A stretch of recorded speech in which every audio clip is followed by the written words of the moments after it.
अब थक चुके हैं होमगार्ड्स और अब पहुंच चुके हैं दिल्ली पार्लियामेंट के बाहर और अपनी मांगों को लेकर जोरदार प्रदर्शन किया और कहा कि राज्य कर्मचारी का दर्जा दिए या केंद्र राज्य का दर्जा दें। अब यहाँ पर साफ तौर पर होमगार्ड्स की अगर बात करें या डेली वेजेस की बात करें या ऑल रिजर्व कैटेगरीज की बात करें तो सारे लोग जो है मिलकर जोरदार प्रदर्शन कर रहे हैं और अब उनका जो अगला स्टेप है वो दिल्ली है। और होमगार्ड्स की अगर बात करें तो वो दिल्ली पहुंच चुके हैं और जिस तरीके से उन्होंने कहा है कि राज्य कर्मचारी का दर्जा या केंद्र कर्मचारी का दर्जा होना चाहिए। आप जान चुके हैं मैं किसकी बात कर रही हूँ, all India national home guard welfare association की वाइस प्रेसिडेंट कमला शर्मा जी, जो इस वक्त मेरे साथ मौजूद हैं। और दूसरी तरफ अगर हम बात करें तो दूसरी तरफ बाबू हसन मलिक जो प्रेसिडेंट हैं J&K government employees joint action committee revolutionary के, जो हर किस्म के जो PHE डेली वेजेस की बात करें, सारी डेली वेजेस की बात करें, उनके लिए जो है हर वक्त जो है खड़े रहते हैं और इन दोनों से जो है बातचीत करेंगे। पहले तो मैं लेना चाहूंगी कमला मैम को, जो दिल्ली पार्लियामेंट के बाहर जो उन्होंने जोरदार प्रदर्शन किया और क्या आश्वासन दिया गया है इनको कि क्या इनकी मांगों को लेकर जो इनकी मांगे हैं क्या वो जायज़ हैं, क्या उन्होंने माना है पार्लियामेंट के बाहर को, या हमारे जम्मू के MPs जो हैं वो मिले हैं या बाहर के MPs की अगर बात करें, श्रीनगर के MP की बात करें, उनसे बातचीत हुई है। पहले तो कमला जी बहुत बहुत स्वागत है आपका। सबसे पहले मैम मैं आपका और आपके चैनल का धन्यवाद करूंगी। मीडिया ही चौथा स्तंभ है, जहां भी हम जाएंगे मीडिया ही हमारी सपोर्ट करता है। जैसे अब हमने दिल्ली में भी प्रोटेस्ट किया है पार्लियामेंट के सामने जंतर मंतर पे, लेकिन दिल्ली में भी हमें मीडिया का बहुत सहयोग मिला। मैं मीडिया को ही सल्यूट करती हूँ कि जहाँ दबे कुचले लोगों की आवाज़ एक मीडिया ही चौथा स्तंभ है। मैं सबसे पहले मीडिया का ही धन्यवाद करती हूँ। कमला जी क्या कहेंगे, पार्लियामेंट के बाहर आपने जोरदार प्रदर्शन दिया और कम से कम ज़्यादा नहीं 15,000 से ज़्यादा लोग जो हैं वहाँ पे एकत्रित हुए होमगार्ड्स, तो क्या कहना चाहेंगे, वहाँ पर कौन आपसे मिले और किन्होंने आपकी बात सुनी, किनको आपने मेमोरेंडम जो है अपना सबमिट करवाया?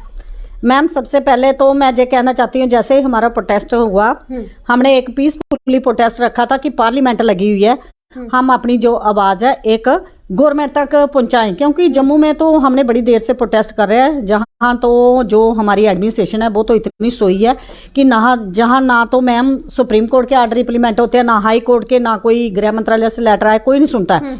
इधर ब्यूरोक्रेसी इतनी हैवी हो गई है कि ब्यूरोक्रेसी तो किसी की बात सुनती नहीं। मैं चाहती हूँ कि शायद LG साहब भी इनसे ब्यूरोक्रेसी से तंग हो गए होंगे, क्योंकि LG साहब भी इंटरेस्ट है काम करने के लिए, लेकिन जहाँ पे ब्यूरोक्रेसी की चलती है, मैं बोलती हूँ हमारी फाइलें जो ब्यूरोक्रेसी के पास ही दबी रहती है, आगे पहुँचती ही नहीं है। और सबसे बड़ी मैम बात यह है, जैसे आपने बोला आपको उधर कौन मिलने आया, कौन से MPओं ने आपकी आवाज़ उठाई, किसी ने हमारी किसी ने आवाज़ नहीं उठाई। हमने खुद अपने MPओं को भी फ़ोन किया, किसी ने हमारा फ़ोन तक पिक नहीं किया।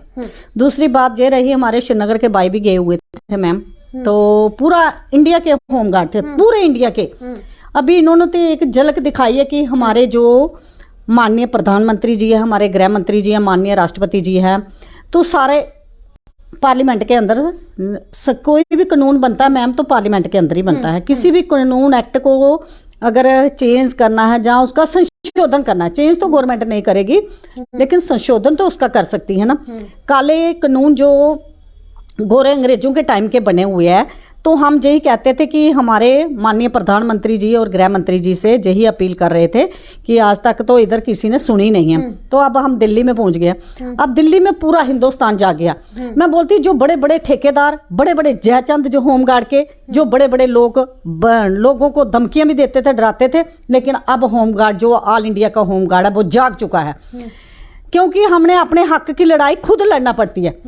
हमें कोई भी प्रोटेस्ट या धरना कुछ भी करना पड़ेगा ना, तो उसमें ये नहीं होना चाहिए कि मैं नहीं जाऊंगा तो इसको कुछ नहीं होगा, ये नहीं जाएगा तो कुछ नहीं होगा, क्या होगा। हमने ये नहीं सोचना, अब हमने अपने हक के लिए लड़ना है, तो सभी को बाहर निकलना है। जो जयचंद बड़े बड़े बने थे, मैं उनको भी आज आपके मीडिया के द्वारा ललकार देती हूँ कि अब इस एक्ट में संशोधन भी होगा, राज्य कर्मचारी का दर्जा होगा या केंद्र कर्मचारी का दर्जा, वो हम लेके रहेंगे। क्योंकि माननीय प्रधानमंत्री जी हमारे 2014 में हमारे साथ वादा करके गए थे जम्मू कश्मीर के अंदर, लेकिन वो 8 साल से हमारा वादा नहीं पूरा हुआ। मन की बात हम अपने माननीय प्रधानमंत्री जी की रोज सुनते थे, अब जे जम्मू कश्मीर की बेटियां और ऑल इंडिया होमगार्ड, आपकी मन की बात माननीय प्रधानमंत्री जी तक पहुंची है कि नहीं पहुंची है? लेटर तो आपने बहुत लिखे, हजारों की तादाद में लिखे, अब पहुंची आपकी बात कि नहीं पहुंची? मैम हमने तो पहुंचाई है, अब देख लिया कि वो सच्चाई कितनी है, कितना उसमें संशोधन लाते हैं, कितना इन लोगों को। अगर हम मैम सबसे बड़ी बात ये है कि ये बोलते हैं वॉलंटियर, अगर हम वॉलंटियर हैं तो रिटायरमेंट एज क्यों है इसमें? हम इनके मुलाजिम है मैम, तो तभी इन्होंने रिटायरमेंट एज रखी है 60 साल की। अगर हम इनके मुलाजिम नहीं है तो फिर रिटायरमेंट एज क्यों है? इसमें हम चाहते हैं कि जितनी देर फिर हमारी दम है तो चलने दो हम लोगों को, क्यों आप निकाल रहे हो? हमारे सरकार से कोई लड़ाई नहीं है, कुछ नहीं है। हमारे दो ही मुद्दे हैं, एक तो हमें 365 दिन का रोजगार दिया जाए पूरे हिंदुस्तान में, चाहे राज्य कर्मचारी का दर्जा, चाहे केंद्रीय कर्मचारी का दर्जा, और साथ में पेंशन। और जो हमारे लोग निकाले हुए होमगार्ड है, चाहे वो किसी भी देश के कोने में है, वो वापस आने चाहिए। तब तक हम चुप नहीं बैठेंगे। अब होमगार्ड को भी जागना पड़ेगा, चाहे वो क्या मांगते हैं। हम जम्मू कश्मीर भी मांगे 365 दिन, दिल्ली भी मांगे, यूपी मांगे, बिहार मांगे, राजस्थान मांगे, उत्तराखंड मांगे, हिमाचल मांगे, ऑल ओवर इंडिया मांगे, पूरे हिंदुस्तान में, तेलंगाना, साउथ की स्टेटें हैं जैसे भी है, तो कर्नाटका, आंध्रा, असम, सभी यही मांगे राज्य कर्मचारी का दर्जा। ये एक जम्मू कश्मीर की बात नहीं रही, सिमट गई, अब पूरे इंडिया की बात रही, पूरे इंडिया की बात है। कमला जी, इस वक्त हमारे साथ बाबू हुसैन मलिक जी भी जुड़े हैं, उनके भी विचार दाना जान हम इनका सपोर्ट करते रहे, और आज भी हम जब तक इनका इशू सेटल नहीं होगा हम इनकी फुली सपोर्ट करेंगे। जहाँ पे अगर हम बात करें पीएचई डेली वेजेस की बात करें, बाकी पीडी डिपार्टमेंट की बात करें, उनके हक में भी आप हमेशा आते हैं। इस वक्त उनकी मांगो वो भी जो है ये 15 अगस्त 2011 में यहाँ जब 6 पैक मिशन लागू हुआ था, उस वक्त डेली वेजरों के लिए इन्होंने उस वक्त भी कहा था कि हम इनका इशू जो है वो सेटल करेंगे। करते करते वो सरकार भी चली गई, उसके बाद यहाँ यूटी बन गया। अभी तक इनके मसले, जब यूटी यहाँ बना, इन्होंने पहली इंफॉर्मेशन सेंटर ने मांगी कि जितने डेली वेजर जम्मू कश्मीर के अंदर जो 1 लाख से ज़ायद जो लगे हुए हैं, आप हमें इनकी जो लिस्ट है भेजो। वो लिस्ट चली भी गई, लेकिन टिल डेट तक अभी तक इनका जो मसला है वो जूं का त्यों पड़ा हुआ है। मैं ये कहना चाहता हूँ 20 और 25 साल का अरसा गुजर चुका है, सरकार ने ना तो पिछली सरकारों ने कोई पॉलिसी बनाई। 94 में 70,000 डेली वेज रेगुलाइजेशन, उस वक्त बहुत बड़ी आंदोलन हुआ था, तो 94 में 70,000 डेली वेज रेगुलाइजेशन हुए। हालांकि सरकार के पास उस वक्त पोस्टें भी नहीं थी, फाइनेंस डिपार्टमेंट ने क्रिएशन भी की, लगे वो 70,000 रेगुलाइजेशन हुए। उसके बाद 94 के बाद यहाँ सरकार लगाती गई, लेकिन टिल डेट तक अभी तक सरकार, पिछली सरकारें भी नाकाम रही, आज यूटी की सरकार जो है वो भी नाकाम रही। और इसके साथ में रिजर्व कैटेगरी में देखो, जो पिछले 7 महीने से प्रोटेस्ट कर रहे हैं प्राइम मिनिस्टर पैकेज के तहत, हमने उनकी भी सपोर्ट की, मुलाजमों की। तो चाहे रैबर खेल हैं, उनकी भी हम सपोर्ट करते हैं। अच्छा, आंगनवाड़ी वर्कर, आशा वर्कर, देखिए आज आंगनवाड़ी वर्कर और हेल्पर जिस वक्त लगे थे, उस वक्त, आज सेंटर की बात करें यूटी की या स्टेट, डिफरेंट स्टेट हैं, वहाँ जो है 62 से 65 साल रखा हुआ है। हालांकि उनको 15-15 हज़ार रुपया बहुत सारे स्टेटों में देते हैं, लेकिन यहाँ उनको 5,000 रुपया दिया जाता है।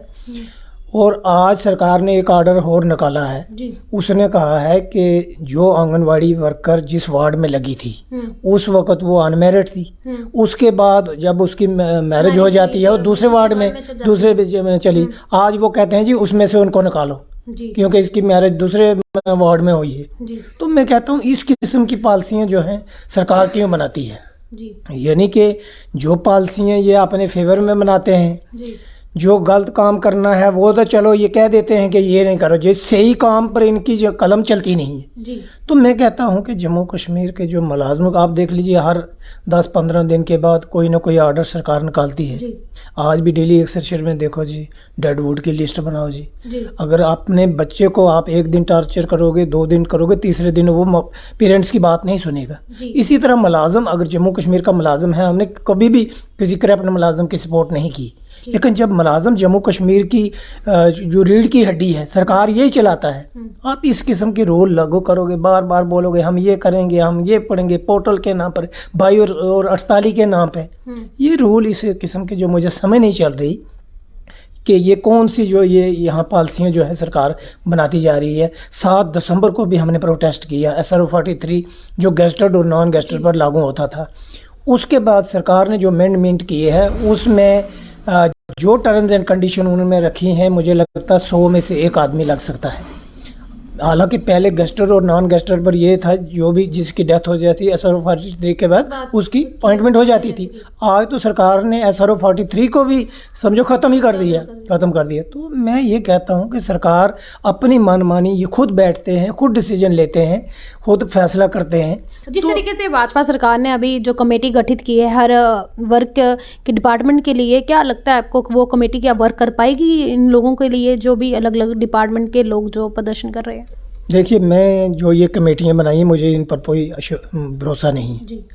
जब तक इसको इम्प्लीमेंट नहीं किया जाएगा, कोई ऑर्डर नहीं निकाला जाएगा, मैं तब उसको मानूंगा। ये कमेटियाँ जो बड़ी दफ़ा इन्होंने बनाई, ये नामनियाद की कमेटियाँ हैं। जो इशू इनको सेटल करना है वो रातों रात बैठ के सह की मीटिंग बुलाते हैं तो वो इशू सेटल कर देते हैं। जिसको लिंगर करते हैं, डिले टैक्टस है, वो तो इसी तरह कमेटियाँ बनाएंगी जी, करती है कमेटी, ये कमेटी करते करते वो सरकार चली जाती है। वो सरकारों ने भी किया पीछे। देखो, ये जो होमगार्ड में जो लगे हुए हैं, यहाँ 2 बटालियन इन्होंने परमानेंट किए। इनको क्या प्रॉब्लम है कि ये इनको परमानेंट क्यों नहीं कर रहे? अगर सरकारें यहाँ रही, सरकारों आपने क्या किया? जब आप कुर्सी पर थे, इक़्तिदार में थे, आपने कुछ भी नहीं किया। और आज अगर यूटी की गवर्नमेंट बनी, वो ये कहते हैं जी पिछली सरकारों ने ये पाप किए। अगर आप पिछली सरकारों ने किए हैं, अगर उन्होंने किए हैं, आप उसको सही करो। वो कहते हैं कि 70 सालों की जो हुकूमत की है उन्होंने, 70 सालों के जो रूल हैं वो 4-5 साल में थोड़ी ठीक हो जाएंगे। नहीं, ये चीज़ मैं नहीं मानता। मैं ये कहता हूँ, अगर उन्होंने नहीं कोई पॉलिसी बनाई, आप देख लीजिए उनकी क्या हालत हुई है। ऊपर वाला इंसान, भगवान इंसान को इक़्तिदार की कुर्सी पर बैठाता है। वो देखता है कि मेरा जो बंदा पैदा किया हुआ है, आपने जस्टिस और इनजस्टिस को देखना है। जब इनजस्टिस और जस्टिस टेबल पर कुर्सी पर बैठ के आप नहीं करोगे तो ऊपर वाले की तरफ से ऐसी सज़ा होती है। वो सरकारें जो थी ना, वो नहीं रही। उसी खुदा ने वही खुदा देख रहा था कि अगर हमने आपको इक़्तिदार की कुर्सी पर बैठाया, हमने, अल्लाह ताला भगवान बोलता है, लेकिन जब उस इशू को ये नहीं सेटल करते, उस कुर्सी को सही चीज़ गलत और सही में पहचान नहीं करते, तो ऊपर वाले की तरफ से सवाल आता है। ये टेबल कुर्सियाँ रहने वाली तो नहीं है। अगर कुर्सी पर बैठ के कोई अच्छे काम करो, वही सबसे बड़ी बात है। लेकिन जब ऐसे काम करोगे तो ये इन चीज़ों से थोड़ा, आप देख लीजिए जम्मू कश्मीर के अंदर सारा मुलाजिम जो हर जगह हड़ताल है, प्रोटेस्ट है, बीजेपी के दफ्तर के सामने है। आज मैं अभी ऊपर प्राइम मिनिस्टर पैकेज वालों ने भी मुझे बुलाया था, मैं वहाँ भी गया था।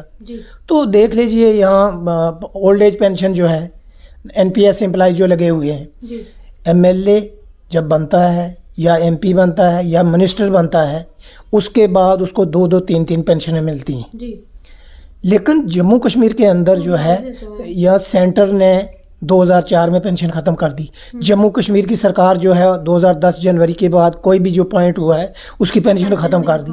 मैं ये कहना चाहता हूँ कि इनकी पेंशन क्यों, एक दिन भी अगर MLA रहेगा, एक दिन मंत्री रहेगा, इनको पेंशन कैसे मिलती है? क्योंकि ये जो रूल वही बनाते हैं जो अपने फेवर में हों।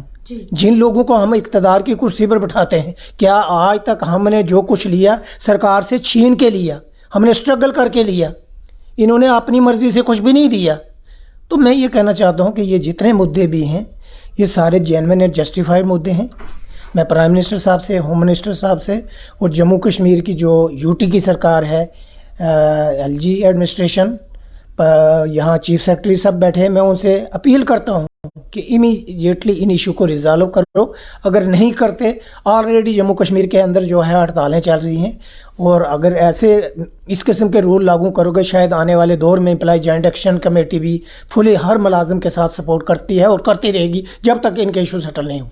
यहाँ पर जो है खास बातचीत जो है कमला शर्मा जी के साथ भी हुई और बाबू हुसैन मलिक जी के साथ भी हुई, जहाँ पर साफ तौर पर ये बता दिया है सरकारें बनती भी हैं, गिरती भी हैं, और जिस तरीके से पहली सरकारें भी नहीं रही, तो इनका साफ तौर पर कहना है कि भाजपा भी वो सरकार है जो अपना जो है सिक्का अपना मनवाने के लिए तो हमेशा खड़ी रहती है, अपनी बातें मनवाने के लिए खड़ी रहती है, लेकिन जब लोगों की बात आती है, डिपार्टमेंट की बात आती है, तो तब उनकी बात नहीं सुनती है। लेकिन इस वक्त हाँ, कमला शर्मा जी से लास्ट सवाल करते हुए, ज़्यादा समय ना लेते हुए जान लेते हैं कि अगला स्टेप उनका क्या होगा, कि जिस तरीके से वो दिल्ली में पार्लियामेंट के बाहर उन्होंने अपनी मांगों को लेकर प्रदर्शन किया।